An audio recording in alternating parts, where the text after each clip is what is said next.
Hospital Kelang. Hmm. So, dia terus isu yang dia punya ward tu tak muat. So kita we are already scheduled to be live. So sementara tunggu Datuk Jamal to come in, kita akan mulakan dulu. I will start with a brief intro dulu dan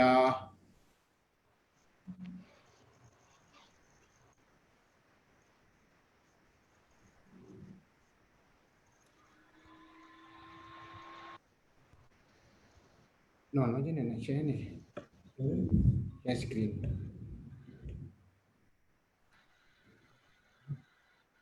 Share screen ni lah. PowerPoint. Ni.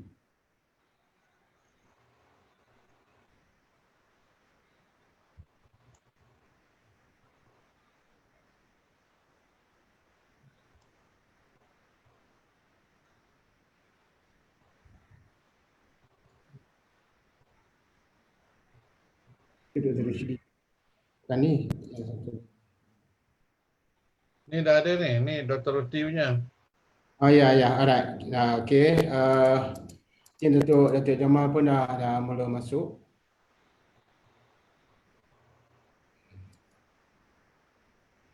Okay.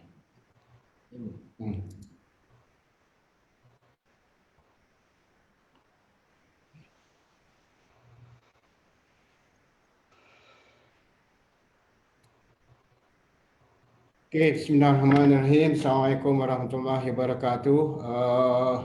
Lebih dulu saya mengucapkan terima kasih kepada Datuk Dr. Abdul Halim, mantan Ketua Pengarah ADK serta juga Presiden Pekamah International. Juga bersama kita pada petang ini juga Dr. Rushdi Rashid, seorang psikiatris daripada PPUM, daripada Pusat Perubatan Universiti Melaya, yang juga merupakan director kepada UMKAS. So perbincangan kita pada adalah tentang norma baru atau dalam cabaran terhadap kepulihan, dan kita akan merangkumi 3 sesi, iaitu sesi tentang isu-isu berkaitan penagihan, isu berkaitan dengan cabaran kepulihan, juga perbincangan. Mungkin juga ada persoalan-persoalan pada peserta kita yang mengikuti melalui Facebook Live.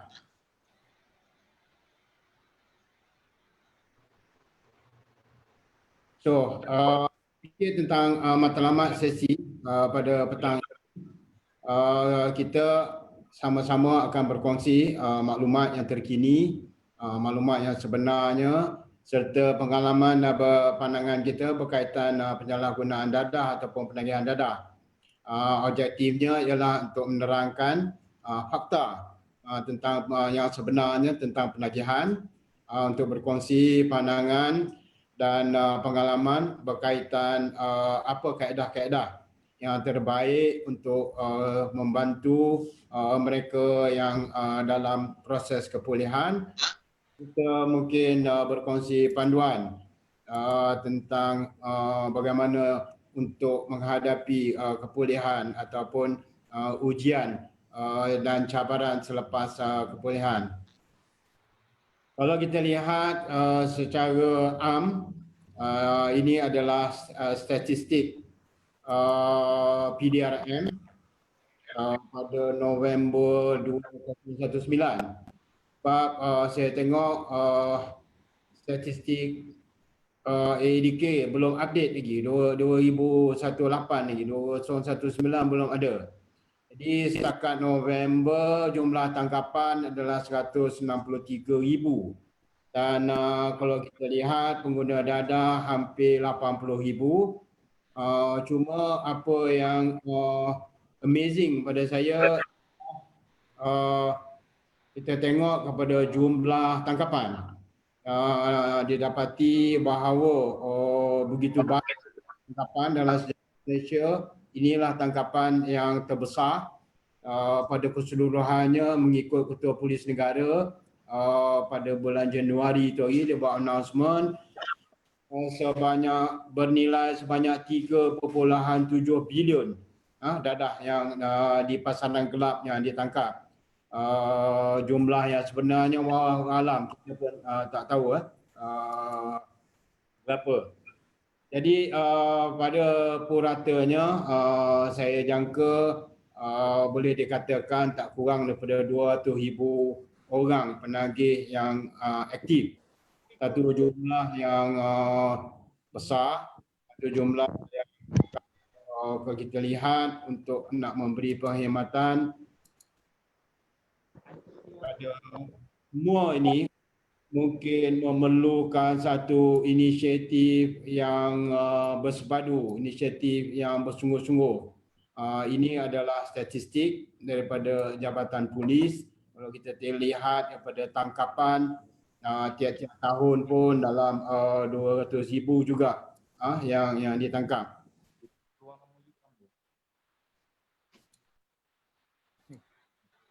Dan kalau kita pula lihat dari segi statistik, yang paling ramai yang sebenarnya adalah di dalam penjara. Terdapat ini pada statistik 2018 tahun lepas, saya bercakap dengan pengarah penjara, dia cakap terdapat lebih daripada 63,000 pesalah yang dikaitkan dengan dadah. Sampaikan penjara sekarang ni menghadapi overcrowding ataupun berlebihan kapasiti di mana terlalu ramai sangat kes-kes daripada dadah. Dan kalau kita lihat pula dari segi perbelanjaan, tahun demi tahun agensi rawatan agensi kerajaan khususnya ADK membelanjakan perbelanjaan yang begitu besar. Pada bajet 2018 tak silapnya hinggakan 780 juta, mungkin Datuk Halim lebih arif tentang figure-figure tersebut. Tapi apa yang ini adalah tentang trend penggunaan dadah ya. Kita lihat hari ini mereka yang menggunakan dadah bukan lagi bertujuan hanya untuk rekreasi, tetapi kita lihat oleh kerana macam contoh dia kalau di Pengasih, Datuk dengan Doktor di Pengasih, daripada 100 orang 98 adalah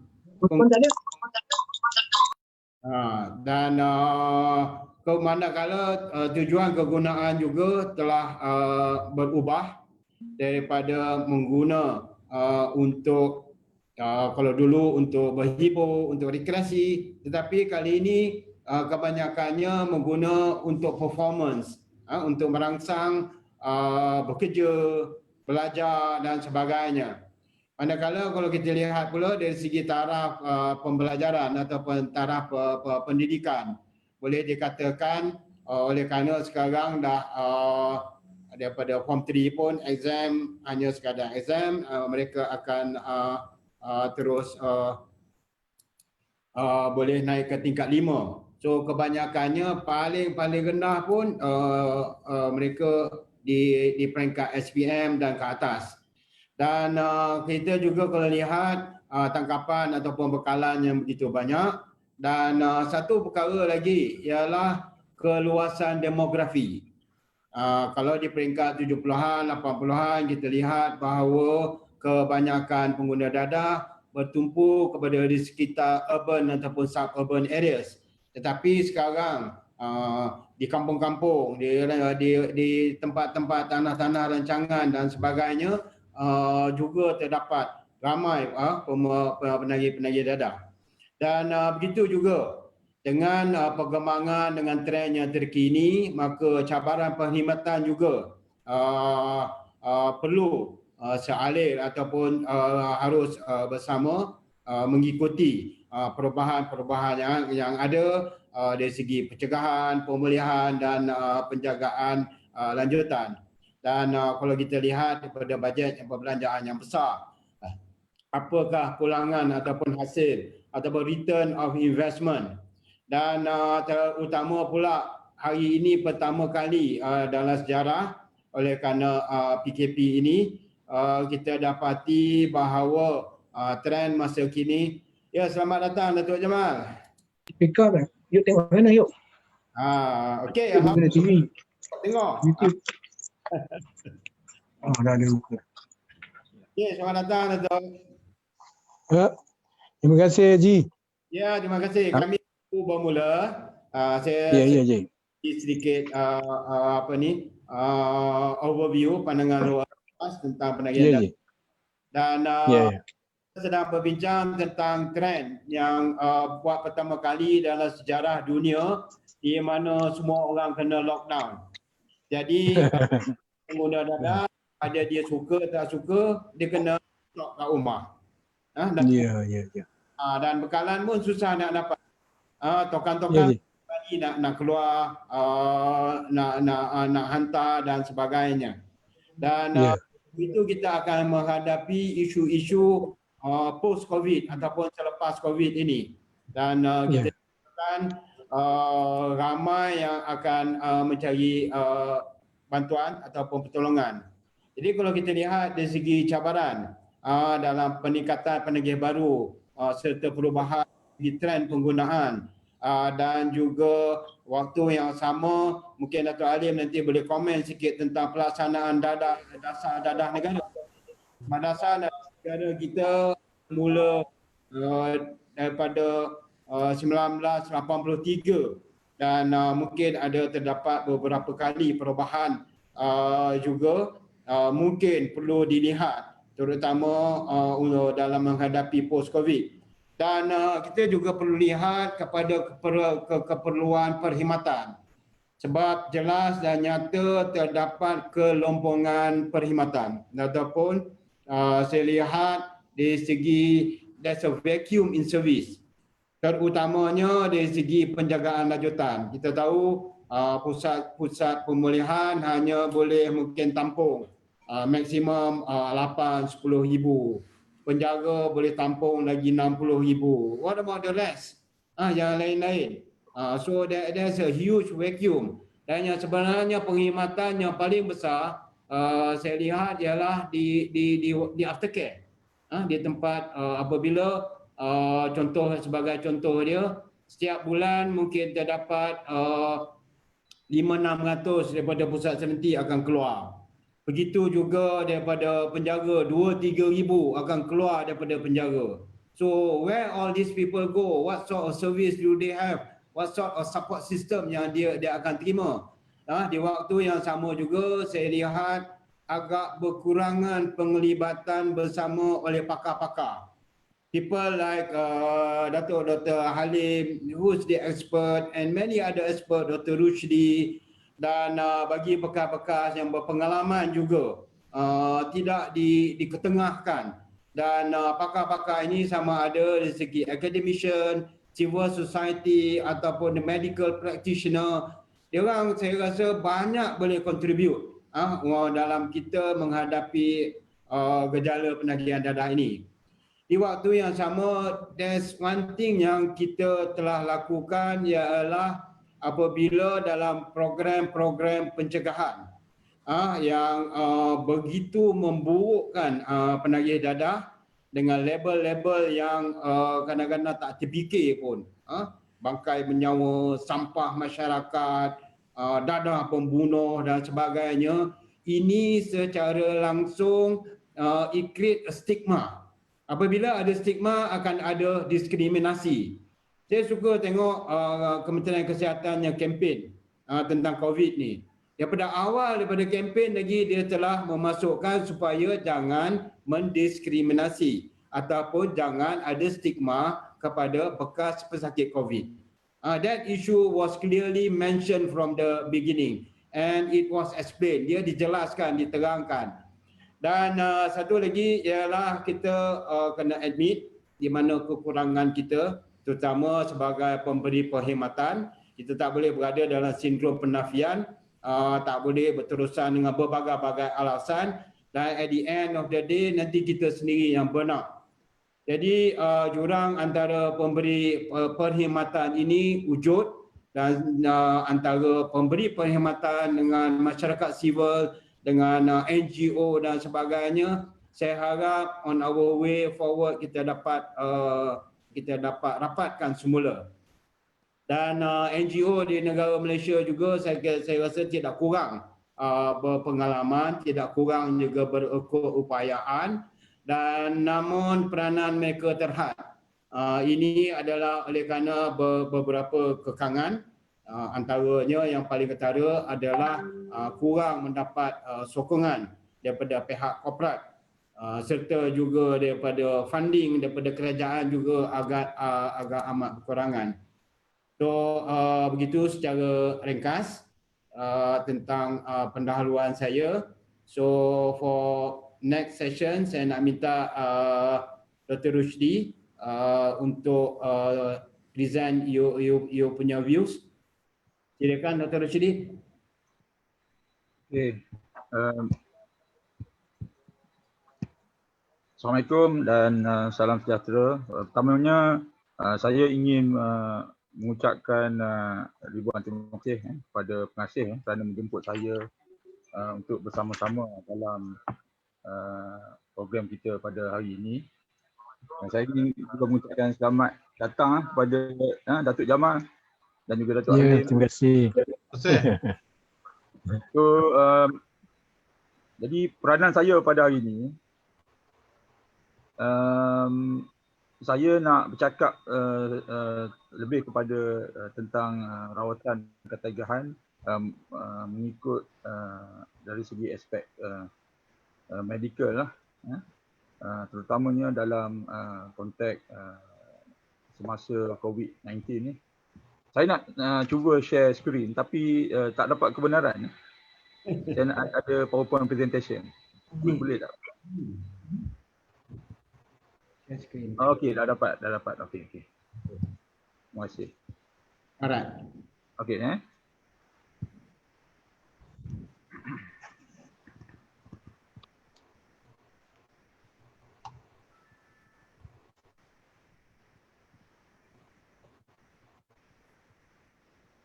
Nampak Okey.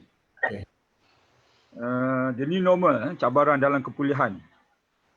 So saya diberi peranan untuk bercakap berkenaan dengan penagihan dan kesihatan mental semasa COVID-19. Ini outline presentasi saya lah. Some definition berkenaan dengan the new normal ataupun normal baru berjalan dan kepulihan semasa COVID-19. Situasi semasa yang mana tadi telah disentuh oleh Haji Ramli sedikit. Sokongan psikologikal awal ataupun kita panggil psychological first aid, PFA, dan yang terakhir pesanan khusus kepada mereka yang ingin pulih ataupun dalam kepulihan dadah. Apa gejala dan gangguan mental semasa COVID-19 yang biasa kita tengok terutamanya melalui kes-kes yang hadir di pusat perubatan Semelaya. Saya bekerja di pusat perubatan, saya nak cerita sikit lah. So apa yang saya perhatikan, peningkatan dari segi prevalent iaitu stres ataupun tekanan.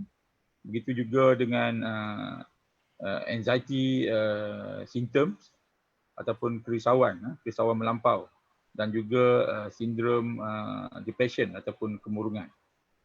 Selain daripada itu, saya juga perhatikan peningkatan dari segi gangguan tidur. Mereka-mereka yang bila ada stres, anxiety dan juga kemurungan ni, mereka biasanya datang kepada kita mengadu masalah tidur. Tak boleh tidur dan sebagainya ataupun tidur banyak sebenarnya. Selain daripada itu, kita pun tengok di media masa ada dilaporkan berlaku peningkatan kes-kes keganasan rumah tangga Dan bagi kita yang terlibat dalam rawatan ketagihan dadah ni, kita pun aware berlaku kes-kes di mana pesakit dia datang kerana gejala gian ataupun withdrawal, baik dari segi dadah juga gian alkohol, datang kadang-kadang dia sawan dan sebagainya. Dan tak lupa juga kita dengar baru-baru ni ramai yang mengambil ketum bila isu di mana banyak hospital tutup, klinik pun tak ramai ambil pesakit. Mereka yang gian ni, mereka tak ada jalan lain, beralih mengambil ketum untuk nak mengurangkan sakit-sakit badan ataupun gejala withdrawal itu sendiri. Ini keratan akhbar yang saya nak berkongsi di sini. Beberapa hari ataupun minggu lepas kita lihat di media masa dua lelaki ditahan bersama dadah dan air ketum. PKP, masyarakat bimbang keselamatan orang kurang siuman dan gelandangan. Kalau kita tengok kebanyakan gelandangan yang berkeliaran, kebanyakan mereka ni pun ada menggunakan dadah juga, homeless dan sebagainya. Saya teringat Haji telefon saya lebih kurang dalam beberapa minggu lepas, ada lebih kurang dalam 100 hingga ke 200 orang gelandangan yang orang kata tiada tempat semasa PKP. Pada masa itu agak kelam kabut jugalah, sebab mereka ini gian berayau-rayau nak mencari dadah untuk nak mengurangkan dia punya sakit-sakit badan dan sebagainya. Dan kita dapati banyak juga tangkapan, bukan hanya penagih dadah, bahkan pengedar dadah yang diwawakanlah sepanjang PKP. Okey, tadi Haji memberitahu situasi semasa sebelum PKP, situasi dadah semasa sebelum PKP. Tapi apa yang kita pastikan semasa PKP ni, umumnya kita tahu macam yang Haji mention juga tadi, berlaku kekurangan bekalan dadah. Sebab pengedar susah nak mengedarkan dadah tersebut. Jadi harga dadah tu meningkat sehingga berlipat kali ganda. Saya diberitahu oleh saya punya pesakit, dadah yang sebelum ini heroin satu tube yang harganya lebih kurang 10-20 ringgit, dia jadi sampai beratus ringgit.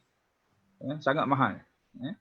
Dan kita tahulah ramai di zaman di masa COVID ni yang ada tak bekerja, yang biasanya kita tengok kawan-kawan kita di luar sana yang mengambil dadah ni, mereka sekais pagi makan pagi. Kalau tak bekerja memang tak ada pendapatan. Jadi sukar untuk nak membeli dadah yang harganya agak mahal pada ketika ini. So ramai juga kita perhatikan penagih menggunakan air ketum, sebab bila tak dapat dadah, mereka cenderung ambil jalan mudah, ambil air ketum. Dan kita lihat juga mereka yang menjual pun air ketum tu pun ramai yang ditangkap, kalau kita lihat di akhbar. So bagaimana kita nak menangani gejala mental semasa COVID? So ada beberapa nasihat yang boleh saya kongsikan bersama. Pertamanya, kalau kita lihat masa COVID ni kebanyakan kita orang kata tak bekerja lah, dipaksa untuk duduk di rumah. Jadi ada antara kita ni yang selain daripada membuat aktiviti harian di rumah, kita tak biasa mungkin tak pernah buat kerja di rumah, mereka menghabiskan masa kebanyakannya tidur. Mereka tidur bukan hanya di malam hari, bahkan di siang hari. Kadang-kadang jadual tidur tu menjadi tak menentu. Dan ada juga kita dapati mereka yang kehilangan kerja, ataupun ada ahli keluarga yang orang kata ada COVID-19 dan sebagainya, frontliners, kerja kesihatan yang mengambil swab COVID-19 dan sebagainya. Mereka ni kadang-kadang risau. Mereka risau dijangkiti COVID-19 dan juga mereka risau orang-orang di sekeliling mereka. Risau tentang keluarga dan sebagainya. Jadi bila dah risau nak tidur tu tak nyenyak. Kalau agak sehari 2 hari tu kira normal lah, tapi kalau tidur ni terganggu sehingga lebih daripada 3 hari, makan sampai berminggu dan berminggu-minggu, mungkin mereka memerlukan untuk pergi jumpa doktor dan sebagainya. Tapi sebelum pergi jumpa doktor tu ada beberapa cara lah yang kita boleh amalkan. Contohnya mengamalkan tabiat tidur yang sihat. Tidur tu mesti orang kata ni tip lah yang saya ingin berkongsi, yang saya dapat daripada internet lah. Kalau kita tidur tu kalau boleh tetapkan pada masa yang orang kata regular time, kurangkan bermain dengan apa gadget-gadget ni, smartphone dan sebagainya. Jangan tengok TV berlebihan. Kalau boleh, kalau kita kena buat kerja di rumah tu, jangan kita buat kerja di dalam bilik di mana kita tidur. Itu penting, sebab kalau kita bekerja kat situ, tidur kat situ, kadang-kadang tidur kita akan mengalami gangguan. Begitu juga kalau kita makan minum, kita jangan makan minum di dalam bilik di mana tempat kita tidur. Elakkan makan terlampau lewat malam dan sebagainya. Amalkan meditasi, baca buku, dan kalau boleh, kalau kita ada masa, buat juga exercise walaupun di dalam rumah, tetapi jangan lewat malam. Okey, elakkan minum minuman yang mengandungi kafein dan sebagainya, terutamanya pada lewat malam. Okey, saya nak bercerita sedikit berkenaan dengan psychological first aid ataupun kita panggil sokongan psikologi awal. Sokongan psikologi awal ni amat penting bagi mereka yang terkesan dengan COVID-19. Buat pengetahuan semua, PFA ni sebenarnya telah lama dipraktikkan, terutamanya semasa kejadian disaster ataupun malapetaka. Sekarang ni PFA ni bukan hanya boleh dilakukan oleh pekerja-pekerja kesihatan, pemberi perkhidmatan kesihatan, bahkan ia juga boleh dilakukan oleh orang awam yang mendapat latihan asas PFA. Apa yang nak diketengahkan oleh PFA ni, dia ada prinsip asas yang menggunakan mnemonik 3L. Yang pertama ialah L for look, lihat. Kita kena proaktif, kena perhatikan. Bukan hanya diri kita, bahkan ahli keluarga kita. Kalau kita nampak ada yang orang kata nampak diam, suka orang kata menyendiri, menangis dan sebagainya, kita kena approach dan listen, dengar apa masalah yang dia ada. Dengan mendengar, orang kata mendengar secara sabar, proaktif ni, kita sedikit sebanyak dapat mengurangkan bebanan, kerisauan dan stres yang dialami oleh mereka. Dan satu lagi, kita apabila kita dah dapat masalahnya yang dihadapi itu, kita boleh menolong dengan cuba link ataupun rujuk mereka kepada servis-servis yang sedia ada di luar sana. Macam di hospital saya ni, kalau saya rasakan seseorang tu mungkin dia tak ada kerja, ataupun dia tak cukup dari segi financial, kita boleh rujuk kepada medical social worker untuk menolong dari segi financial dan sebagainya. Ini yang dikeluarkan oleh Kementerian Kesihatan Malaysia. Dia ada hotline. Kalau kita tak pandai buat, kita rujuk je. Kita rujuk kepada nombor-nombor ni, akan ada petugas kesihatan yang akan provide sokongan dari segi psikososial, insya-Allah. Okey, so dia beroperasi daripada pukul 8 pagi hingga 5 petang. Pemetaan ini dikendalikan oleh petugas psikologi KKM dan juga sukarelawan Mercy. Di PPM kita pun ada, tapi kita lebih kepada frontliners. Tapi untuk orang awam boleh kontak nombor itulah. Okey, berkaitan dengan pesanan khas untuk mereka yang ada dalam pemulihan dadah ni, saya ingin menyarankan mereka yang pengguna dadah yang baru nak bermula ni, this is the best time for you to stop. Sebab apa? You belum lagi ada kebergantungan kepada dadah tersebut. Jadi memandangkan susah untuk mengambil dadah dan sebagainya, it's a good time for you to stop right now. Untuk mereka yang menggunakan dadah secara kronik tetapi belum pernah mendapatkan rawatan, silalah mendapatkan rawatan terapi metadon di klinik dan juga hospital, baik di sektor kerajaan ataupun swasta. Sebab apa, kalau nak beli heroin, contohnya tadi saya kata harganya naik sampai 100. Kalau ambil metadon, buat masa sekarang ni harganya pun tak mahal, lebih kurang dalam 5 ke 10 ringgit saja untuk sehari. Kalau yang dapat rawatan kerajaan tu, mereka lebih lagi beruntung, free of charge ya. Dan saya diberitahulah semasa PKP ni pemberian dos bawa balik dibenarkan sehingga 6 hari. Maknanya dia pergi ambil metadon di klinik, dalam seminggu tu dia hanya pergi sekali je. 6 hari lagi tu diberi dos bawa balik. Pemberian dos bawa balik ni masa PKP ni dilonggarkan. Tidak seperti sebelum PKP dulu. So bagi mereka yang mengalami ketagihan dadah sintetik, ni masalah sikit sebab sehingga sekarang masih belum ada lagi ubat terapi gantian untuk ATS.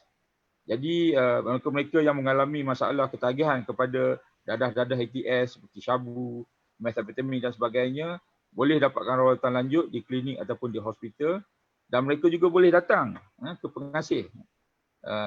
Sebab pengasih ada petis untuk merawat mereka-mereka yang ada tagihan dadah jenis sintetik. Okey. Saya rasa itu saja. Saya diberi masa 15 minit. Kalau ada apa-apa soalan mungkin boleh bertanya selepas ni. Okey. Okey, terima kasih Dr. Rusdi. Kita bersama kita juga terdapat hampir 80 orang yang live bersama dengan kita dalam Facebook. Dan next mungkin Datuk Dr. Halim, satu orang yang I think a renowned counsellor dekat Malaysia dan juga banyak berpengalaman, yang juga merupakan mantan Ketua Pengarah AADK sendiri. Terima kasih banyak-banyak Datuk Halim. Your presentation. Itulah. Terima kasih. Assalamualaikum dan selamat sejahtera.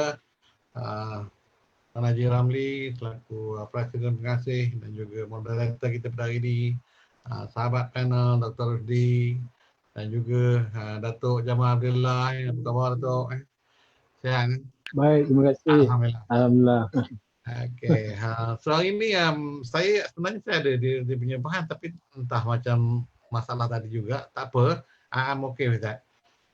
Apa yang saya nak kongsikan di awal perbincangan ini ialah tentang cabaran kepada adik-adik kita ataupun saudara kita yang terlibat dengan penagihan yang belum sempat menguruskan dirinya secara biasa, kerana hari ini berada dalam keadaan yang sangat luar biasa. Maknanya kita berada dalam tempoh PKP dan bukan sajalah dirasakan oleh mereka yang sedang dalam kepulihan. Saya jarang menggunakan kataan penagih ni. Saya selalu menggunakan recovering addict, mereka yang sedang dalam perjalanan kepulihan. Sebab pada saya percaya semua penagih-penagih yang mereka yang terlibat dengan masalah kebergantungan ni, semuanya di dalam hati kecil, di sanubari ada perasaan untuk tidak lagi berada dalam keadaan yang sedemikian. Jadi sebab itulah mereka sebenarnya sedang mencari-cari jalan. Macam manalah caranya tak boleh. Tetapi dalam perspektif yang berbeza, orang lain melihat itu ialah seorang yang sedang hidup dalam penuh kebergantungan, yang tak mau hidup seperti orang lain. Saya mungkin nanti Jamal boleh share, tapi daripada pengalaman saya dalam banyak interview, saya ingat ribunya lah yang saya jumpa, dan saya selalu membuat refleksi setiap kali saya berjumpa dengan mereka. Akhirnya apabila saya meneroka dalam akhirnya memang di hati kecil mereka macam mana agaknya dia nak keluar kan. Dan halangan-halangan itulah yang menyebabkan dia tak dapat keluar. So adapun kerajaan mengadakan beberapa inisiatif kemudian disambung pula oleh masyarakat dan komuniti termasuk pengasih dan lain. Mungkin ada perkara-perkara yang kita tak dapat nak buat. Dari dulu lagi sejak tahun 2000 kan, bila saya mula mendalami bidang ini, saya nampak aftercare, the quality of aftercare in our country ni tidak ada satu pendekatan yang sistematik. Sebab apa yang berlaku dalam banyak dasar kerajaan pun, maaf saya bukan nak komen pasal kerajaan, a lot of new thing dah buat, tetapi seperti yang Haji Ramli kata, banyak perkara-perkara yang gagal didengari lah. Seperti contohnya pandangan pakar. Dan kita pernah menyatakan tentang aftercare ni mesti ada satu sistem, satu mekanisme yang kukuh.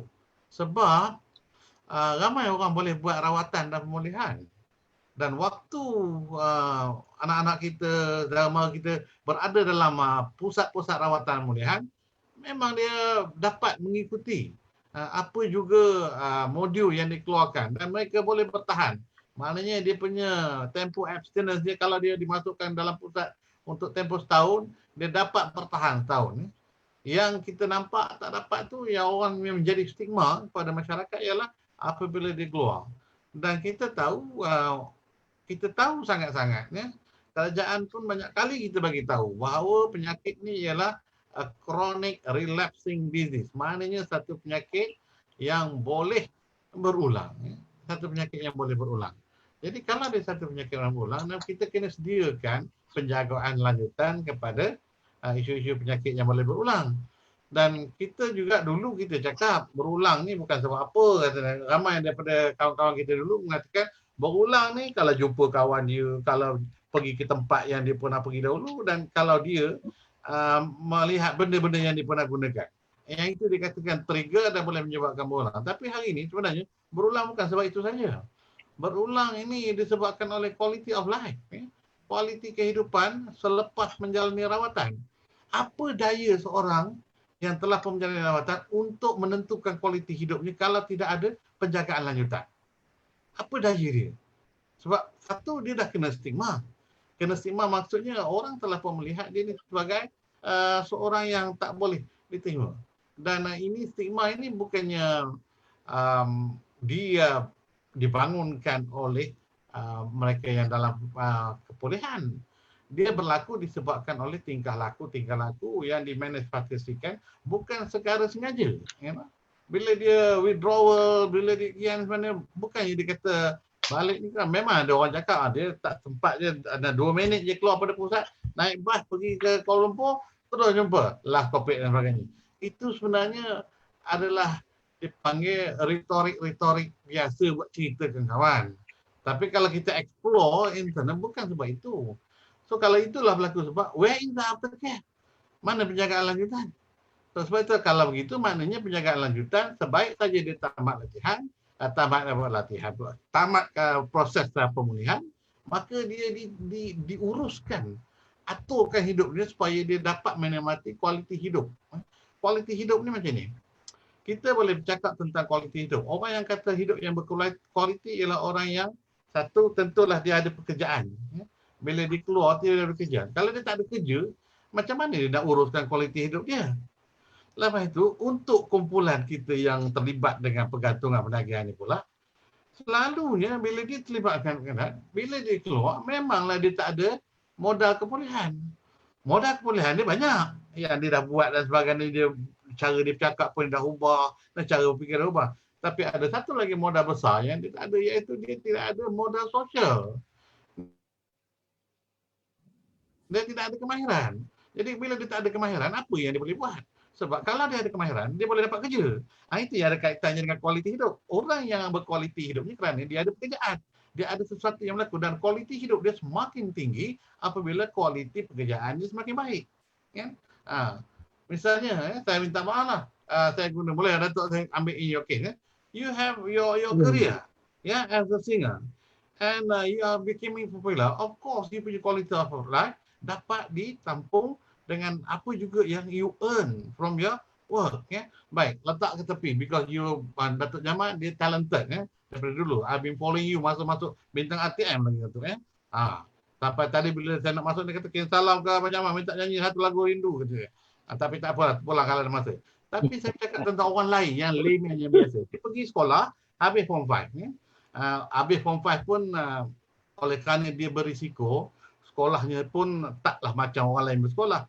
Kalaulah dia bukan berisiko, tentulah dia akan berjaya SPM dan sebagainya. Tapi oleh kerana dia berisiko, yang itu lagi satu hal, prevention itu tak dapat kita laksanakan dengan baik. Dahlah dia berisiko, dia rentang, dia vulnerable dan dia tidak dapat dikeluarkan daripada kepompong vulnerability itu. Maka dia menjadilah mangsa terbaru. Sebab orang bertanya, apakah faktor-faktor yang menyebabkan seorang itu menangis? Jawapannya senang, risiko je. Bila dia berisiko, faktor yang tak ada perlindungan, maka dia ke barang kalian untuk kelincongan hidup tak akan berlaku. Jadi back pada quality of life, kerja. Untuk kerja, kena ada sijil. Sebab itulah saya akhirnya kita kata, what kind of training? Kalau kita tengok di pengasih ni dah ada buat pusat rawatan moden, pengasih boleh buat setakat itu je lah untuk menjaga dia dan sebagainya. Pengasih tak boleh keluarkan sijil kemahiran SKM 1, SKM 2, SKM 3. Boleh kita dapat sijil lah tu. Sebab saya tengok macam ni, bila kita kata budak kita ada kemahiran, stigma itu akan merosot. Katakanlah stigma dia 100% daripada seorang majikan. Kau penagih, bukan penagih. Tapi ada kemahiran. Tak apalah. Pasal kau pandai, tengok kerja bagus, kita ambil juga. Berbanding dengan pekerja asing misalnya yang tak ada kemahiran juga, tapi dia ambil. Tak ada kemahiran apa pun. Jadi sebab itulah, saya rasa kita perlu melihat aspek ini, cara ni. So when you talk about psychosocial, this is all about psychosocial. Di sinilah dia akan berfikirkan, maknanya kita nak kata, kita cakap berkali-kali pada sahabat kita yang kita uruskan rawatan dan pemulihannya. Jangan kecil hati berjiwa besar dan sebagainya. Macam mana dia nak jiwa besar? Apabila jiwanya sendiri tidak diterima dalam masyarakat yang saya ada. Dan saya nak kata salah masyarakat pun tak boleh. Sebab itulah juga yang diberitahu kepada dia. Dan dalam ramai-ramai memang adalah antara rakan-rakan kita yang terlibat dengan perdagangan ini, yang kadang-kadang dia sendiri telah pun menunjukkan tingkah laku yang memang tak disenangi oleh keluarga dan juga masyarakat. Maka di situ bertambah-tambah lagi lah stigma. Jadi kita punya stigma ni dia fluctuate. Ada waktu kita berjumpa dengan orang-orang yang telah pun berjaya dalam kepulihan, stigmanya turun. Wah, tengok dia boleh. Tapi bila kita berjumpa dengan orang yang tak berjaya melalui kepulihan kerana cabaran hidup dia ni, cabaran keluarganya, cabaran komuniti dia, cabaran diri dia, maka stigma itu pun melonjak kata Pak Ismail. So ini satu proses yang berlaku dalam masyarakat kita. Baik, berbalik kepada apa yang saya ini di awal, kalau ikut apa yang diminta saya, dari segi bila kita berada dalam tempoh PKP, memang kita boleh keluar. Betul lah kata Prof. dan sahabat saya Rudi tadi, inilah masa yang terbaik untuk kita memperbaiki diri kita, because you cannot go out. Dan rata-rata kita lihat memanglah withdrawal itu akan berlaku. Tetapi saya tak tengok lagi lah dalam laporan-laporan kesihatan yang withdrawal memang dia tak dapat untuk 3-4 hari lah, tiba-tiba dia pun tak boleh nak bangun tidur dah. Dia masih lagi berfungsi seperti manusia biasa, dia masih lagi makan, dia masih lagi minum. Belum, saya tak tahu ya Haji Ramli, kalau ada dia bagi tahu, okey, ada tak orang yang sekarang ni dia pasal dia masuk PKP tak dapat supply. Tak dapat supply daripada hari pertama PKP sampai seminggu lah, betul something happen. Macam dia na'udzubillah meninggal ke sebab tak dapat supply. Ada ke tak ada? So kalau tak ada, betul lah dalam teori yang mengatakan you can stay abstinent apabila berlakunya pemutusan untuk tempoh 48 jam. You didn't get the supply for 48 hours, although psychologically you rasa macam you tak dapat lah, mati lah kena. Sebenarnya you won't die. You tak akan mati. Tapi kalau saya salah, betulkan saya, Tapi saya tengok dalam banyak-banyak okay, you are out of supply. Kalau tidak, macam mana ada kawan-kawan kita yang berada dalam pusat, kami contoh yang terdekat lah dekat Pengantin. Dia letak, dia tak bagi makan apa pun. Paling kuat dia terjerit kat situ kan. Terjerit itu sebenarnya is actually a manifestation of anger je kan. Bukannya kerana pokok kata kau tak dapat di kanan ni. Tak ada. You, as long as you get your food, you tak ada dual disorder yang lain ya, selain daripada menagih, tak akan berlaku apa-apa. Tak, ancaman nyawa ni tak ada kat situ. Berbanding dengan COVID-19 ni kan, jauh lah sangat. It's just a matter of memang ada impuan komponen-komponen fiziologi tu, seperti yang kita tahu di hospital mereka memperkenalkan drug solution therapy misalnya kan, untuk ganti punya energy and also dynamic untuk mengurus kehidupan. Tapi to stabilize again is a matter of time je. Jadi inilah yang kalau dalam keluarga, kepulauan keluarga susahlah sikit kan, sebab keluarga ni antara ramai-ramai itu ada bapa, ada ibu, ada adik-beradik, semua tu memang tak suka, tapi mak tak adalah kan. Teruk anak pun mak kan bagi juga makan. Saya pun ada dia buat apa self self care, self treatment. Sampai masa dia punya withdrawal tak tahan, dia pun mengamuk terjerit. Mak ayah kata biarlah tak dia kan. Tapi mak tak sampai hati, sembunyi bagi juga kan. Itulah sayang ibu kan. Bukan kerana ibu nak bersekongkol dengan penagihan, tapi hati seorang ibu tu macam tu kan. Tapi waktu disayang tu, kalau penagih kita faham, itulah doa dia untuk pulih kan. Aku bagi juga kau nak, tapi lepas ni janganlah. Macam itulah harapan dia. Jadi Haji, saya itulah banyak benda yang saya nak kongsikan. Back to kualiti kepulihan. Kepulihan bergantung pada kualiti kehidupan. Kualiti kemudian bergantung pada kerja. Untuk dapatkan kerja kena ada kemahiran. Jadi maknanya vocational therapy is important. Terapi vocational adalah penting. Mana yang pergi rawatan untuk tempoh tertentu, dapatkan kemahiran sambil menjalankan rawatan. Itulah modal kepilihan dia nanti untuk dia bawa, untuk dia mengukuhkan kedudukan dia dalam konteks sosialnya nanti. Ya. Dan juga boleh mengurangkan stigma dengan perbuatan dan dengan kemahiran-kemahiran yang ada. Okey. Setakat itu dulu. Okey, terima kasih banyak Datuk. So Datuk Jamal. Ya, Tuan Haji. Ini special ni, jarang dapat Datuk Jamal tampil sebagai panel. Semua ini selalu kita undang untuk menyanyi je. Tapi you kena tahu bahawa you ada satu yang cukup mahal tau. You punya pengalaman very expensive. Ini kalau nak beli pun tak sanggup nak beli pengalaman ni. Oh, hitam putih kehidupan dia. Okay. Datuk boleh share sikit kot Datuk punya pengalaman, dengar daripada pakar-pakar tadi punya pandangan. Boleh Haji. Terima kasih banyak. Yang saya muliakan Datuk Halim, Dr. Rusdi, Tuan Haji Ramli dan saudara Bat, pengasih di Kuala, pengasih di Kuala Lumpur, kerana sudi membantu saya untuk sama-sama share apa yang saya ada. Jadi dalam konteks ini saya nampak PKP dengan penagihan ni dia ada hubung kait dia. Maksud saya mindset. Mindset bila kerajaan kata tak boleh keluar rumah. So rata-rata penduduk seluruh Malaysia boleh ikut mindset tu yang yang diperintah perintah.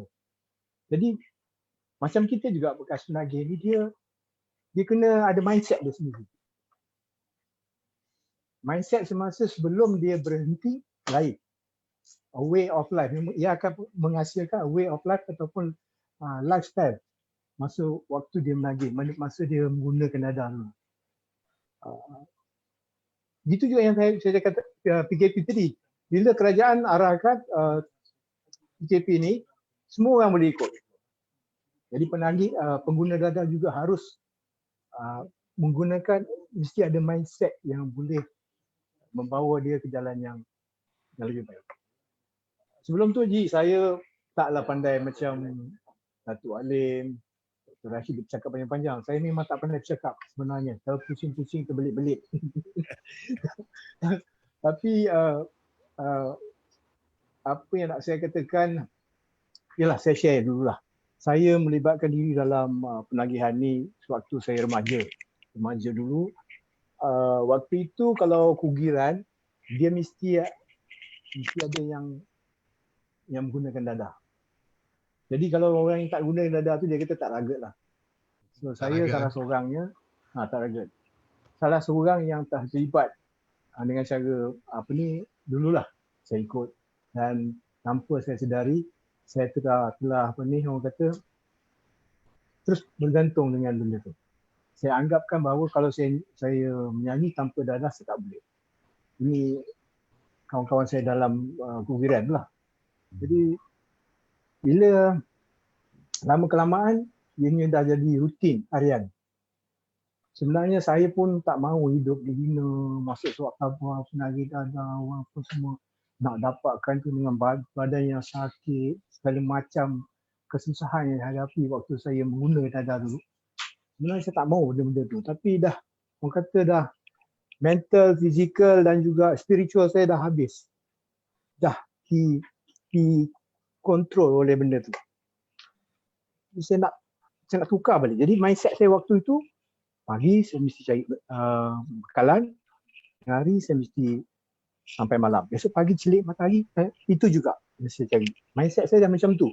Sepanjang berapa puluh tahun. Jadi nak mengubah mindset ni, kita perlukanlah orang-orang yang seperti Tuan Haji, Doktor dan Datuk untuk membantu, menunjukkan jalan. Sama ada dia boleh, tak boleh, itu belum tahu. Kerana kita buatlah pusat serenti kat langit sekalipun, dekat Amerika ke kat mana tu. Kalau dia tak mau berhenti, dia tak mau ubah mindset dia tak akan boleh berjaya. Buatlah mana-mana sekalipun. Tetapi untuk menjadikan dia kuat sampai macam tu, bukan satu perkara yang mudah lah. Ini yang saya cakapkan tadi. Berdamping dengan orang-orang yang boleh membantu kita macam pengasih. Saya di sini pun di Perak, saya selalu berhubung dengan yang di-Ketua Pengasih di Perak, Saudara Bat. Di sana pun Haji tiap-tiap hari kita WhatsApp Haji ya. Jadi saya tak mahu hubungan putus. Saya kata kalau saya ada keresahan ataupun ada pemikiran, tekanan, kemurungan, saya akan kontak orang-orang yang penting. Yang saya tahu dalam kehidupan saya dapat membantu saya. Saya terlibat macam Haji Yunus sekalipun dulu, yang di-Ketua dulu. Pun masih saya berurusan setiap hari. Adalah WhatsApp dia setiap hari. Terima kasih pada mereka ni yang telah banyak membantu saya. Tapi dalam pada itu, dalam saya menghadapi alam penggunaan dadah ni, saya punya pengalaman yang sangat luas. Sebab apa? Saya dadah sintetik, saya pun dah di akhir penggunaan saya memang dadah sintetik. Sebelum tu dadah tradisional. Seperti heroin, morfin kan. Semua saya dah rasa. Ketum pun saya dah rasa. Jadi memang dia punya lain, dia punya cara nak membantu orang macam ni susah.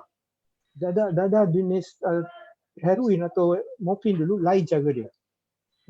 Jenis yang methamphetamine ataupun methadone sendiri kan. Satu benda yang lain pula. Kebergantungan pada methadone. Methadone pun satu benda yang saya minta maaf lah. Bagi saya kalau saya nak buang dadah ni saya harus berhenti tak gunakan methadone. Sebab apa? Kita tahulah orang pengguna dadah ni disiplin dia kurang. Bila dia bergantung dengan methadone, dia akan berterusan. Tambah macam yang Dr. Rashidi cakap tadi, dia akan bagi 6 hari. Jadi mungkin tak sampai 6 hari, 1 hari dah habis. Dia tak ada disiplin boleh menggunakan kerana dia ada orang kata nafsu yang kuat untuk dia stone, untuk dia berdengung. Jadi yang 6 hari tu tak mungkin dapat sampai 6 hari. Mungkin 1 hari dah habis. Jadi Saya nak bercakap panjang pun Haji, saya segan Haji. Saya tak berapa pandai. Nyanyi boleh Haji.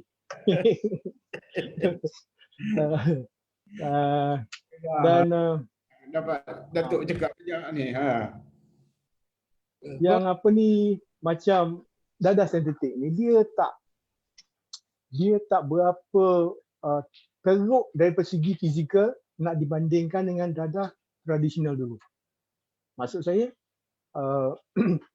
dadah-dadah yang sekarang macam syabu, methamphetamine, cocaine, kan, special K, itu tak seteruk fizikal, tapi mental lebih teruk pada dadah tradisional. Kalau dari fizikal, kita guna syabu, saya katakan ais, orang panggil ais sekarang ni. Kalau dia tak kena, dia tidur. Dia tidur je. Tapi dalam masa yang sama kita tak dapat nak memadamkan dalam dirinya mental tu. Keinginan dia, itulah memang satu benda yang sangat-sangat sulit lah untuk membantu orang yang pernah terlibat dengan dadah. Bukan satu perkara yang mudah. Kerajaan dah berpulas buat macam-macam lah. Tapi masih tak boleh nak buat apa lagi. Masih tak berjaya lagi. Jadi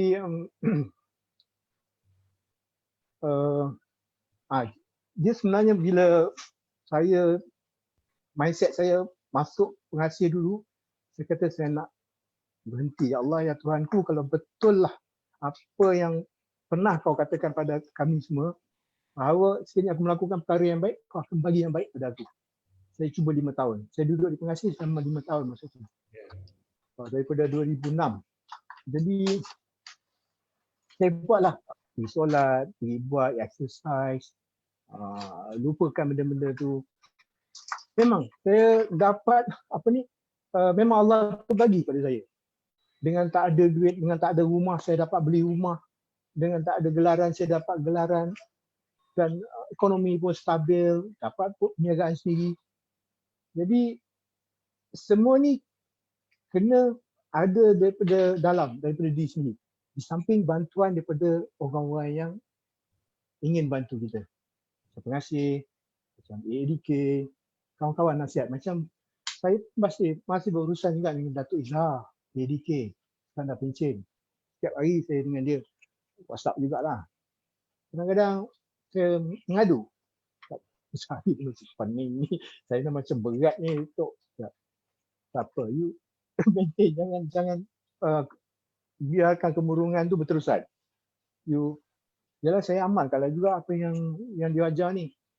Tapi kadang-kadang bila kita dalam kerjaya kita menyanyi, bila menyanyi dia akan membandingkan tau, dia akan, masa kita menyanyi dulu kita ada guna dadah. Macam mana kita punya penampilan apa semua. Penampilan memang tak elok, tapi dari segi nyanyian begitu smooth. Itu pro and kontra dia. Bila kita tidak menggunakan dadah, kita agak kurang penghayatan, kurang keinginan untuk mempersembahkan yang lebih baik. Bezanya, dia ada booster dia. Bila kita gunakan ais ke dadah ni, dia akan beri semangat. Tapi dari fizikal orang tengok, Allah, teruk. Itu dia. Jadi kebaikan dan keburukannya ada di situ. Pro and kontra dia. Jadi lama jugalah. Saya dah masuk 12 tahun. Saya 12 tahun 2020 daripada 2006. Pencapaian saya tu saya bandingkan, walaupun dulu saya guna dadah, macam ni saya akan senaraikan, saya punya hubungan saya dengan ibu bapa macam ni, saya dengan anak-anak macam ni, saya dengan masyarakat macam ni. Apa yang saya ada sekarang, saya bandingkan dengan dulu. Tengok satu apa pun tak ada, kan? Duit tak ada, hidup tak tentu, nyanyi je lah, boleh menyanyi je lah, tapi suka orang tak suka belum tahu lagi. So banyak pro and kontra itu, kebaikannya banyak walaupun saya tak menghayati sepenuhnya nyanyian saya. Saya tak dapat macam dulu tau. Macam dulu kita berdengung, kita menyanyi, wah sedap kan. Sekarang ni dah agak benda tu tak ada, booster tak ada. Tapi still boleh nyanyi juga. Sebenarnya kita punya belief yang salah. Dan bottom line-nya saya katakan tiada penagih yang suka hidup macam ni lah. Tapi nak keluar pada benda tu, ya Allah ya. Kena bantuan, kena dorongan. Ya, bila berhenti pun, okey sekarang masa saya dulu, okey saya ni cakap tak berapa pandai sangat lah. Yang berbelit-belit pusing atas bawah, atas bawah, atas bawah. Gejala yang berlaku pada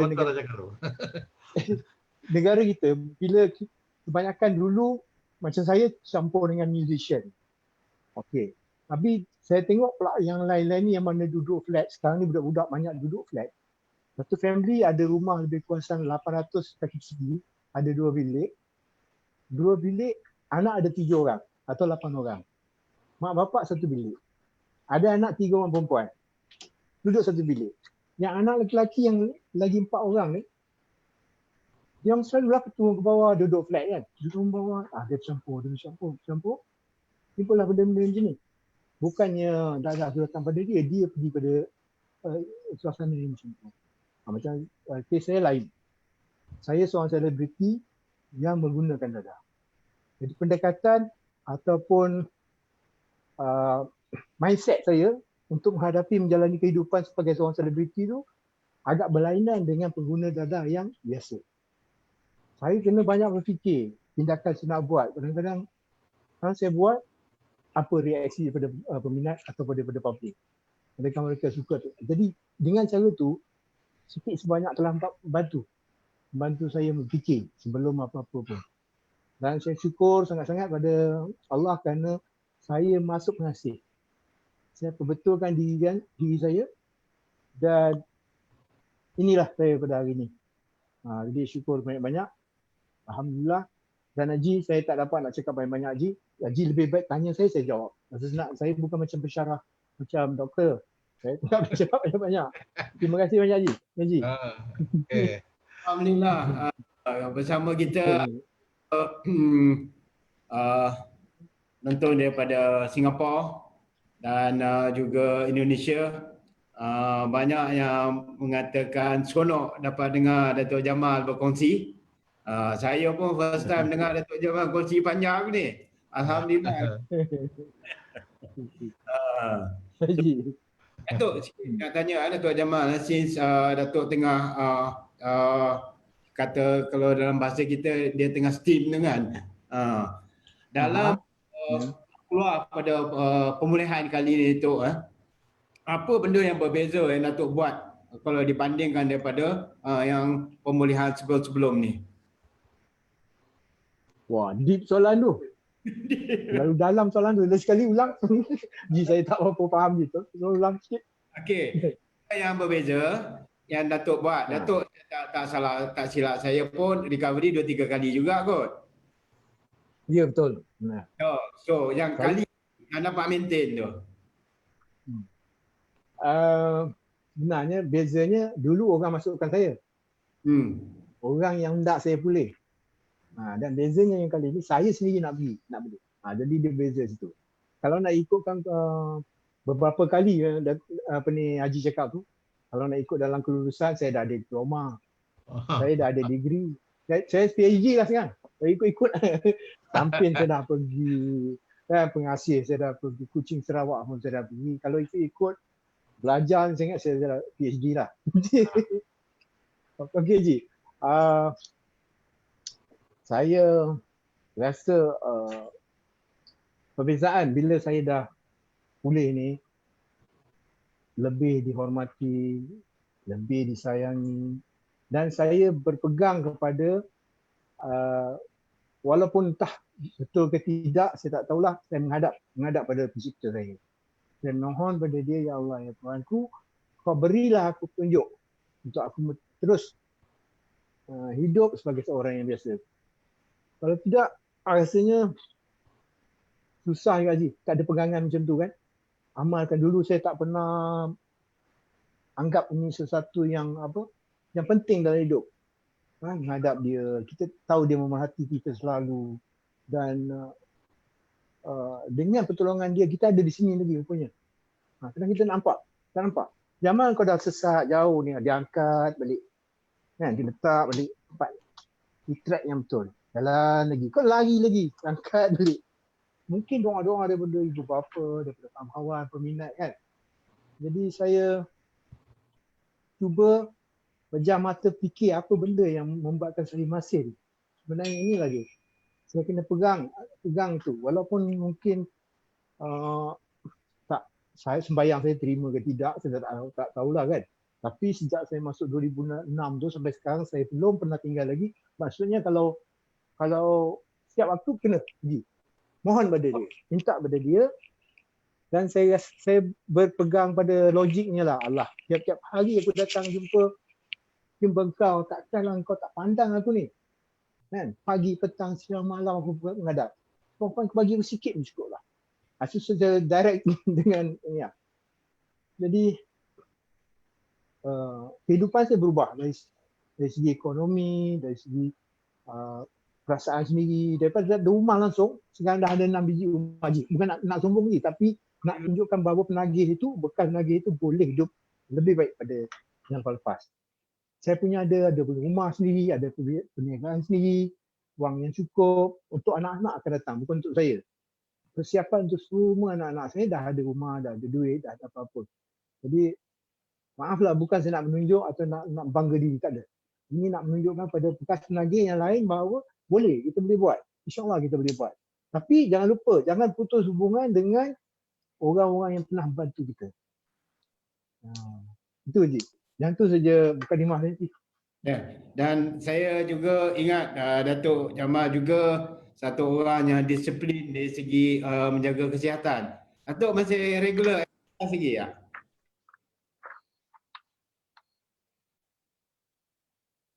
Saya memang, itu satu kenestian dari saya lah. Kalau di Pengasih dulu, setiap Kompaad petang saya akan berjoging di bukit tu. Walau hujan, walaupun, kecuali saya demam, sakit tu.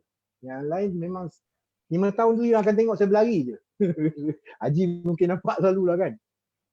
Jadi itu satu benda yang bila kita berlari bukit ke apa ke kan, kita sebenarnya melawan diri kehendak kita, kemahuan kita yang alah leceh lah nak berlari ni, letih lah, apalah, nafas aku tak cukup lah.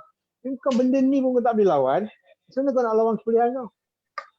Nafsu kau macam mana? So, itu sebenarnya motivasi diri saya sendiri untuk melawan keinginan saya sebenarnya.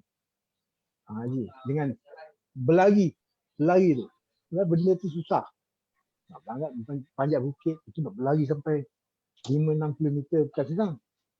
Jadi saya syukurlah dapat saya mikir sendiri, saya tengok kawan-kawan, saya tengok yang lama-lama kan. Saya ingin apa yang di awal penghidupan saya tu saya tak mau lagi dah. Kalau boleh di akhir penghidupan saya tu saya mau anak-anak saya bangga dengan saya, isteri saya bangga dengan saya, dan semua keluarga saya bangga dengan saya. Amin, amin, insyaAllah Datuk. So kita pergi kepada Dr. Rusdi. Dr. Rusdi, sikit tentang isu terutama sekarang ni, ramai daripada bekas-bekas pengguna yang mengalami dual diagnosis yang memerlukan ubat. Dan setakat ini ada tak ubat yang ataupun kaedah yang boleh memulihkan kembali dia orang punya kerosakan mental tu? Okay, kalau kita lihat psikiatrik ni masuklah juga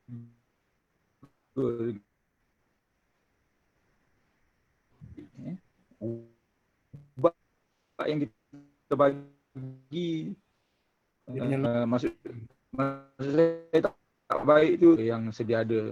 Ubat yang kita mengawal penyakit mereka tu melarat ataupun semakin, dan juga penyakit-penyakit mental yang lain lah. Memang kita ada ubat, dan ubat ini mengawal simptom-simptom penyakit mereka itu daripada menjadi teruk lah. Dan apabila mereka makan ubat ni, mereka boleh orang kata menjalankan fungsi harian, termasuk bekerja dan sebagainya. Sekarang ni kita ada macam-macam, kita ada ubat makan, kita ada ubat dan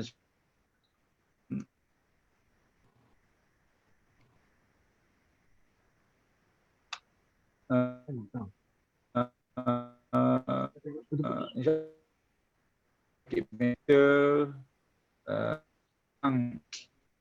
orang kata kalau dulu dia ambil ubat dia jalan macam robot kerana side effect dan sebagainya. Sekarang ni mereka bila makan ubat mereka fungsi nampak seperti orang normal. Maknanya tak seperti dulu. Dulu kalau makan ubat mereka berjalan macam robot, keras dan sebagainya. Sekarang makan ubat orang pun tak tahu kalau mereka tak beritahu yang mereka ni ada makan ubat kerana penyakit mental dan sebagainya. Saya nak highlight di sini orang yang mengambil orang yang ada sakit mental ni sebenarnya dari segi prevalent pengambilan dadah sebenarnya lebih tinggi berbanding mereka yang tak mengambil dadah. Kadang-kadang mereka ambil dadah ni tujuan merawat simptom penyakit cenderungan untuk menggunakan heroin, bahkan darah sintetik. Jadi rawatan tu perlu secara serentak. Kita kena merawat kedua-dua penyakit ketagihan dadah bersama juga dengan penyakit mental itu sendiri. Kalau kita hanya merawat satu, dia akan mempengaruhi penyakit yang satu lagi. Jadi secara prinsipnya kes-kes yang dual diagnosis ni kita rawat kedua-dua penyakit secara serentak, baru dia boleh mengawal simptom-simptom psikiatrik dan juga simptom-simptom gian ataupun penagihan dadah itu sendiri. Ya, Haji. Okey, terima kasih Dr. Dato' Alim. Saya. Yeah, I think you have been in this field for quite some time, and you have seen the ups and downs of these services. So for the way forward, especially after this post-COVID and seterusnya, what do you foresee that we all should do? We all means NGO, government, civil society. What shall we all do? Okey, terima kasih Tuan Haji. Sebelum saya jawab soalan saya nak ucapkan tahniah pada Datuk Jamal. Walaupun dia kata performance tu lain dulu sekarang, sebenarnya saya selalu ikut you punya performance. You tak on apa, your performance is just as good as before. It's just that your mind you fikir lah kalau tak ada barang ni kurang cantik lah. Tapi sebenarnya tak ada. Because the talent tu Allah dah bagi dah, kan? Allah dah bagi dah. So apa yang Datuk perform hari ni sebenarnya kualiti tak ada jauh bezanya. Bukan tak ada beza dengan dulu. And you are doing better and better. Jadi maknanya salah lah yang dulu tu, betul lah yang sekarang ni. Alhamdulillah. Dan Datuk, saya doakan itu maintain macam ni, menjadi semangat dan juga ikutan pada orang lain sebagai role model bahawa dalam proses kepulihan it is all about your mindset, psikologi. Melainkan kita dah ada sindrom mental disorder yang berlaku tu tadi. Tapi selagi kita boleh berfungsi, kenal siang dan malam, tahu siapa pencipta kita, chances are great to be someone yang ni. So we can do anything. Just ini contoh yang baik. Datuk, tahniah sekali lagi. Okey. Balik pada soalan Haji tadi, ini soalan yang ni, apa kita nak buat lepas post COVID ni? Post COVID ni. Maknanya setelah kerajaan lifted di PKP ni, MCO ni, dan apa kita nak buat? Yang pertamanya saya rasa kita kena tengok balik semula trend yang ada sekarang ni, trend kepulihan kendiri yang Datuk Jamal kata tadi.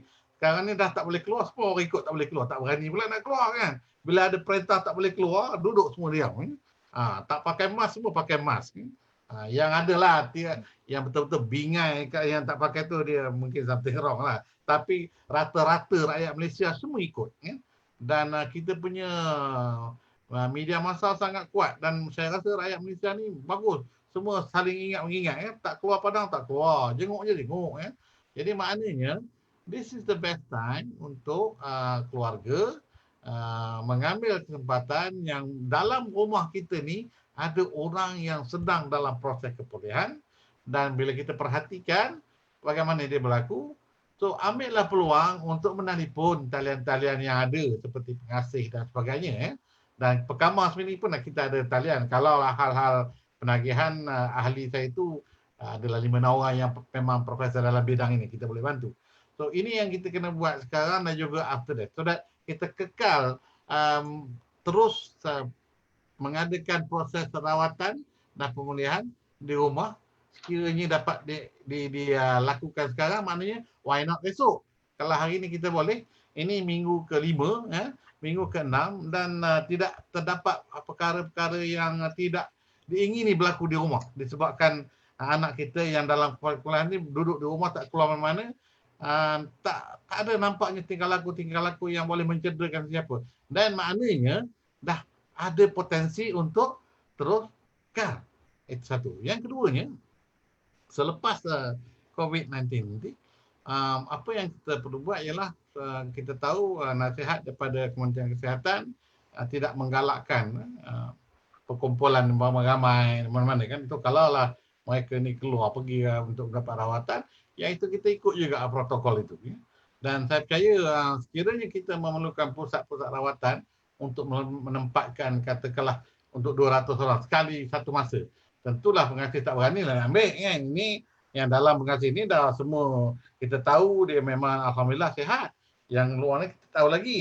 Jadi untuk itu mungkin kita kena ada satu mekanisme untuk memikirkan di manakah boleh kita letak macam apa yang kerajaan buat sekarang ni untuk hospital, dibukanya satu hospital Maid hantar situ untuk kes-kes yang bukan kritikal. So in our case pula yang non kritikal, bolehlah kita untuk mengelakkan COVID juga dari segi ada berlakunya berpanjangan. Dan mungkinlah kita kena cari satu tempat untuk kita letakkan mereka di satu tempat yang sama sebagai satu kuarantin. Yang ketiganya saya lihat ialah kita perlu juga mengambil tindakan dari segi bagaimana kita nak memperkukuhkan jagaan lanjutan aftercare. Sebab aftercare ni dah berlaku dalam tempoh PKP ni. Maknanya ibu bapa telah pun menjaga. Dia pun tak boleh keluar. Dia sendiri pun yang terlibat pun dah mula menjaga diri dia dengan tak keluar. Tetapi macam mana kita nak bantu dia? Sebab dia perlukan pekerjaan. Sebab the moment PKP di lifted, dia akan keluar. Akan keluar ni kan, mula dia.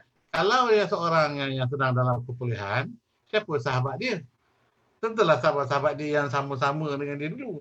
Sebab sahabat-sahabat yang tidak terlibat dengan mereka tak nak pergi dengan dia kan.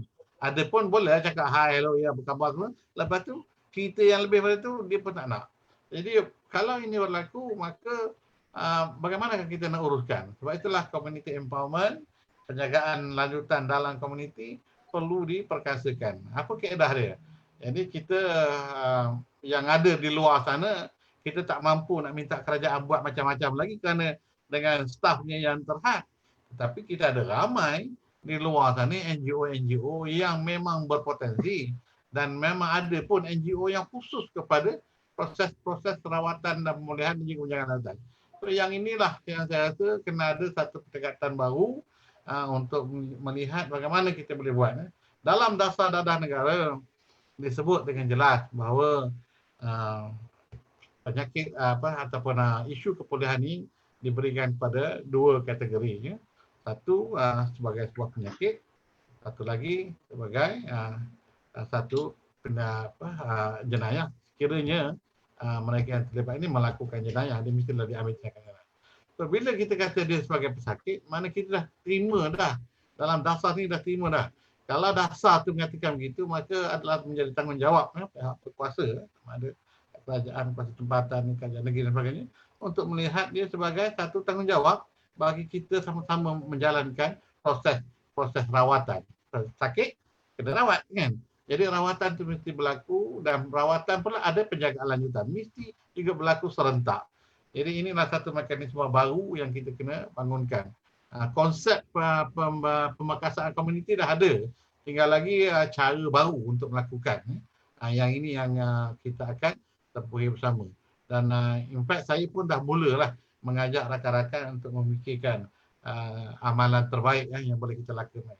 Satu dunia pun sekarang tu tengah jam juga nak buat macam mana depan ni. Kan?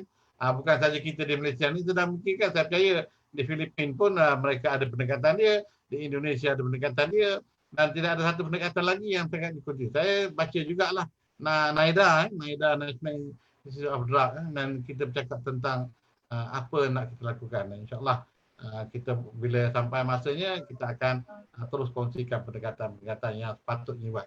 Itu pun kita tak tahu apa yang berlaku, dan ini yang kita boleh cuba. Itu pandangan saya. Okay. So, okay. Sebelum kita berakhir, ada lagi 10 minit. Ini ada Jelas sikit. Tadi Datuk Jamal ada timbulkan isu tentang metadon.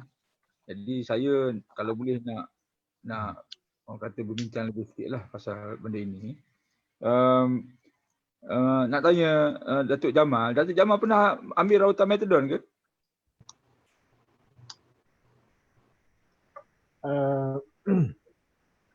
Dengar Ya. Dengar Haji. Ya. Saya tak pernah cuba metadon. Tapi saya lihat beberapa orang kawan saya termasuk ahli keluarga saya juga masih menggunakan metadon sejak tahun 2007-2008 hingga kini dia tak berhenti. Dia masih bergantung pada metadon. Dan saya pernah cuba lah, tapi tak orang kata, saya rasa ini lebih kuat sebab apa, dia nak mengawal ketagihan heroin, dia mesti kuat pada heroin. Kalau dia tak kuat daripada heroin, maknanya dia tak akan mampu menghilangkan ketagihan tu. Jadi saya berfikir cara tu, saya fikir ini tak boleh saya amalkan. Nanti saya terus pergantungan tu dari masa ke semasa sampai akhir. Yang itu saya tak mau. Dan saya perhatikan di kalangan rakan-rakan, saudara mara saya yang ada ahli keluarga saya kan, yang masih menggunakan benda ni sampai sekarang. Dia tak boleh nak berhenti. Itulah yang saya rasa. Saya nak mengambil peluang nak highlight sikit lah. Mungkin ada misperception setengah orang berkenaan dengan metadon itu sendiri. Sebenarnya metadon ni telah disyukan oleh Kementerian Kesihatan. Dia adalah salah satu daripada cabang daripada dasar dadah negara yang di bawah kita panggil pengurangan kemudaratan. Kalau kita lihat ramai penagih-penagih di luar sana yang terutamanya yang masih muda, yang orang kata belum sampai sigu nak berhenti. Mereka enjoy yang sedap-sedap je tentang dadah-dadah di jalanan ni. Jadi pemberian metadon ni sebenarnya memberi penekanan kepada rawatan awal bagi mereka yang belum sampai sigu nak berhenti drugs ni. Mereka kalau dia ambil heroin ni biasanya diambil secara chase ataupun inject. Bila mereka inject, mereka merebakkan rawatan penyakit-penyakit jangkit seperti HIV, hepatitis B, hepatitis C dan sebagainya. Jadi pemberian metadon yang dalam bentuk sirap adalah satu cara nak mengekang rebakan penyakit-penyakit ataupun penularan penyakit HIV, hepatitis di kalangan penagih. Ini satu. Kalau kita lihat sejak program metadon ini dimulakan pada tahun 2005 secara nationwide di Malaysia, kita lihat berlaku penurunan drastik penyakit HIV di kalangan penagih. Kalau dulu kita lihat HIV di kalangan penagih ni, kalau kita ambil kes-kes HIV, katakan ada 100 kes HIV kerana penggunaan dadah dan menggunakan jarum suntikan adalah sehingga 80%. Maknanya 80 orang. Dan sekarang ni kita lihat HIV di kalangan penagih sekarang sudah begitu rendah. Saya diberitahu oleh pihak Kementerian Kesihatan kurang daripada 10%. Kalau tak silap saya 6% macam tu. Maknanya daripada 100 orang tu 6 orang je yang ada HIV AIDS kerana mengambil dadah secara suntikan. Itu yang pertama. Yang keduanya, pengambilan metadon ini memberi peluang kepada mereka yang belum sampai untuk intervensi awal. Di mana bila mereka ambil metadon, mereka adalah lebih stabil dari segi mental, lebih stabil dari segi fungsi harian. Mereka ni dapat bekerja sepenuh masa, mereka panjang umur. Sebab apa? Bila kita bagi metadon, kita boleh intervensi dari segi penyakit-penyakit yang dia ada tu. Maknanya kalau dia ada HIV, dia ada TB, dia ada hepatitis, kita ada peluang untuk rawat. kalau dulu bila mereka mengambil dadah, kita tak ada peluang. Sebab mereka memang di jalanan, berada di bawah jabatan dan sebagainya. Mereka tak bekerja. Itu masalahnya. Yang ketiganya, apabila kita bagi metadon ni, mereka ini bila bekerja, mereka tidak menjalankan aktiviti-aktiviti yang boleh menyebabkan mereka dipenjarakan. Contohnya mencuri dan sebagainya. Kalau kita lihat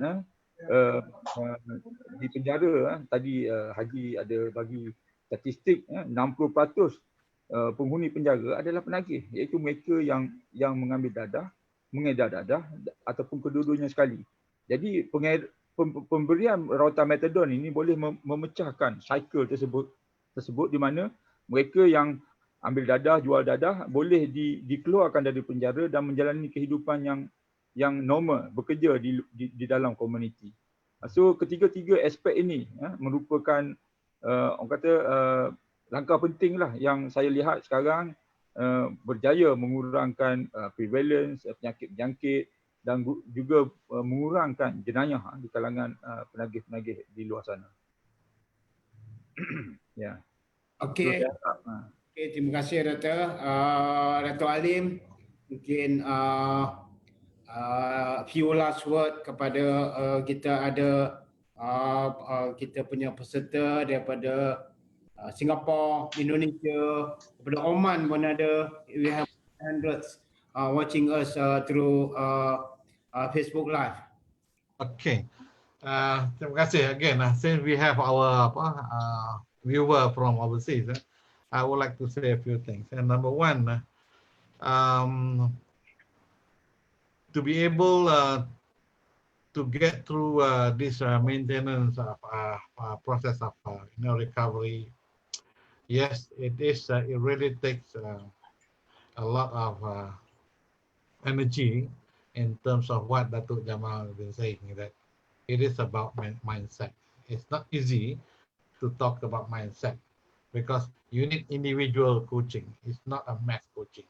It's not about just giving an outreach that you can read through the media and so on. It's not going to work that way, but it has to be on a personal coaching. I'm sure Dr. Jamal has experienced that.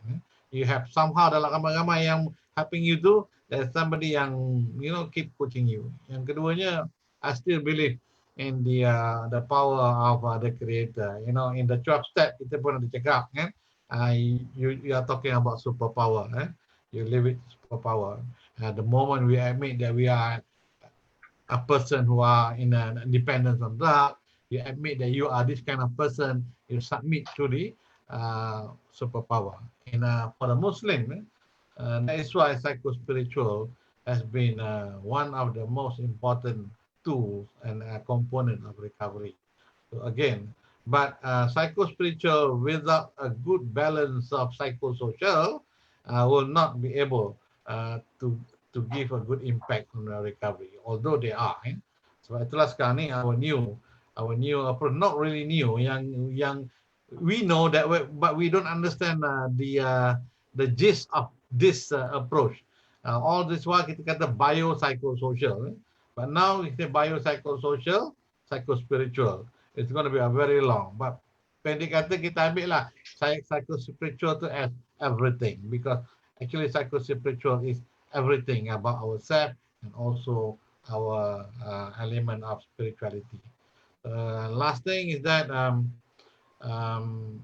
for those who are not involved in drugs and you are interested to look at this issue to get better, I want to thank you because whatever you are doing, these are very noble of you, and I think we cannot give up. We need to advocate on behalf of this our young people who are involved in drugs.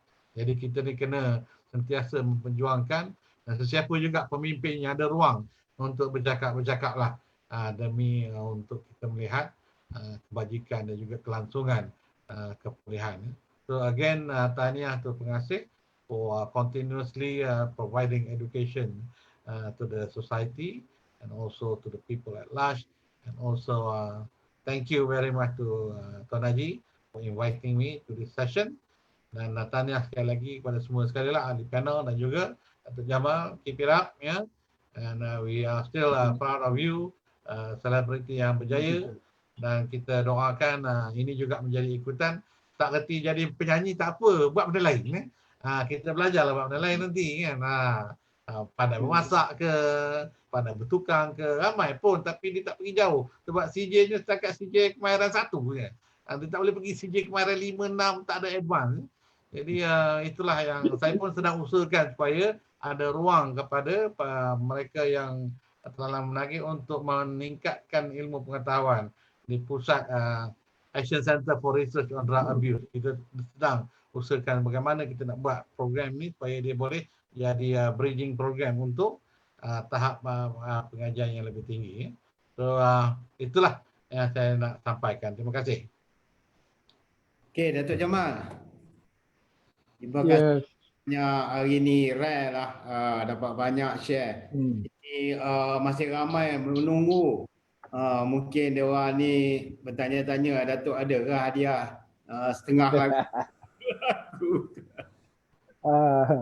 Saya kalau menyanyi tu Haji, sila je. Ya, pesanan Datuk. Saya mengucapkan ribuan terima kasih banyak-banyak kepada pihak pengasih Tuan Haji Ramli dan pengasih di Kopeng ni, Saudara Bat, dan juga Datuk Halim kerana memberi saya banyak pandangan yang positif, dan Tuan Rusdi, dan saya berkenaan dengan metodologi tadi, saya mohon maaf banyak-banyak pada Tuan Rusdi. Itu sekadar pandangan peribadi, bukannya pandangan menyeluruh. Mohon maaf sekiranya kenyataan saya itu bercanggah dengan apa yang dah dilakukan oleh kerajaan. Terima kasih banyak-banyaklah kepada semua, dan sempena bulan puasa ni rasanya kalau saya nyanyi lagu apa Assalamualaikum, salam hamba ulur tanda ingatan buat semua insan umat Islam di pagi Syawal. Baru seminggu raya puasa nak raya. Raya ni. Raya lambat lagi. Alhamdulillah. Banyak semua.